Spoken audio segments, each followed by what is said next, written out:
என்னங்க பெரிய பணம் வேணுங்கிற அளவுக்கு பார்த்தாச்சு. அரசியலுக்கு வந்துதான் நான் பணம் சம்பாதிக்கணுமா என்ன?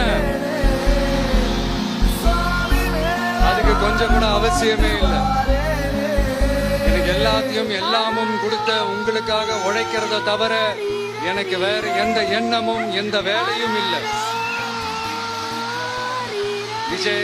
விஜய் அண்ணா, விஜய் தம்பி, விஜய் தம்பி, நம்ம விஜய்னு என்னடா இந்த விஜய் தனியாளா இருப்பான்னு பார்த்தா எப்ப பாரு மக்கள் கடலாவே இருக்கிறானேன்ட்டு இந்த எதிரிகளுக்கெல்லாம் தெரிஞ்சவன நம்மளை பத்தி கண்ணாபின்னான்னு பேச ஆரம்பிச்சிருக்கிறாங்க.